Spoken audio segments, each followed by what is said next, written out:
This happened during spring break of my junior year of college. Me and my 3 closest friends, Kevin, Ali, and Seb, decided to go car camping in Colorado. We'd been doing these trips together since freshman year, but we were all pretty broke that semester, so we went with dispersed camping instead of paying for an actual campground. I found this spot on one of those camping apps that showed free sites. It was somewhere outside of Buena Vista, tucked back on this forest service road that seemed to go on forever. The 4 of us had done enough camping together that we knew what we were doing. We got there around late afternoon and found this clearing near what looked like it used to be a creek bed. It was completely dried up, but you could tell water had run through there at some point. The area was pretty isolated. We didn't see any other campers or even tire tracks from recent visitors. It was honestly perfect for the kind of vibe we were going for. We set up our tents in a loose cluster, maybe 15 feet apart from each other. Nothing fancy about the arrangement, just wherever the ground looked level and didn't have too many rocks. I don't even remember what we did that night. Probably just drank a few of the beers we brought while playing cards. We were all pretty tired from the drive, so we called it around 11 and went to our separate tents. I remember sleeping really heavily that night, which was weird for me to begin with, but especially during a camping trip. Usually, and this is when I'm sleeping on a comfortable bed in a climate-controlled room, I wake up multiple times from being cold or needing to pee or whatever else. Point is, I'm a very light sleeper, and during a camping trip, forget it. I'm used to waking up at least 3 times. But that night, I felt completely knocked out, like I'd taken a sleeping pill or something. When I woke up the next morning, something felt off immediately. I unzipped my tent to get some fresh air, and then I just froze. I noticed it immediately. All 4 of our tents had been moved, like not ruffled or roughed up by an animal, actually moved. They were arranged in this perfect square formation around a pile of stones that definitely hadn't been there when we went to sleep.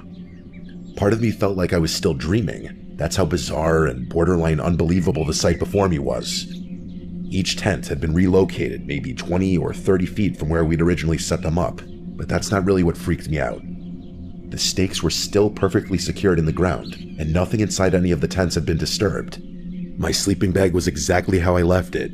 My phone was still plugged into my portable charger, and all my other gear was in the same spot. Nothing was missing from my tent, which I checked, double-checked, and triple-checked. I thought I was going crazy. I yelled to wake up my friends. Kevin was the first one to emerge from his tent, and I didn't even have to explain the situation to him.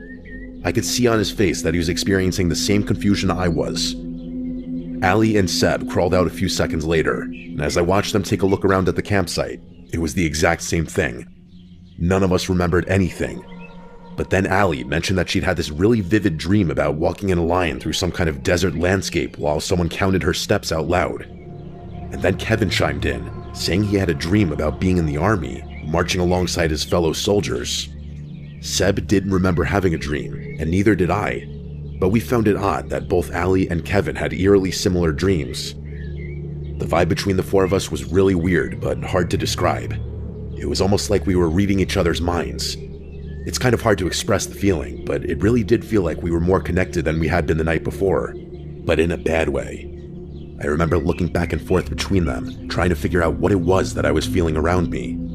The best way I can think to describe the feeling is what it would have felt like if there was a 5th person watching all of us, who was also part of all of us. We examined the campsite a little more carefully, looking for clues or anything that would help us piece together what happened. At first, Kevin suggested that maybe we had just gotten really drunk and forgot about what we did the night before, but this theory was shattered in about 5 seconds. We found these drag marks in the dirt leading from where each tent had originally been positioned to where they ended up. The weird thing was, the drag marks stopped about 10 feet short of each tent's final location, like someone had dragged them part way and then lifted and carried them the rest of the distance. The pile of stones in the center was even stranger. There were exactly 4 stones, and they were balanced on top of each other like some kind of sculpture. It actually would have been pretty were it not for the circumstances. Kevin walked over to get a closer look, and as he was leaning in to examine the top stone, he tripped and ended up knocking the whole thing over. The stones just kind of tumbled to the ground, nothing dramatic. For a second, the 4 of us just stood there in silence, staring at the scattered stones. And then things went from a 5 to a 10. At the exact same time, all 4 of us started hearing this low rumbling sound coming from somewhere in the distance. It sounded like rocks grinding against each other. Not like an earthquake or anything, more like an old stone door being pushed open. Hearing that sound kind of sent us into a panic, and we all just started packing without even discussing things. Like I said before, it felt like we were reading each other's minds, and that also applied to our feelings. I could feel my friend's fear, and I knew they could feel mine. It was really freaky, 10 times freakier than it had been not 2 minutes ago. I don't think I've ever packed up a campsite so quickly in my life. Realistically, we were out of there in under 5 minutes, but it felt like an eternity in that moment. I'm not going to harp too much on what happened.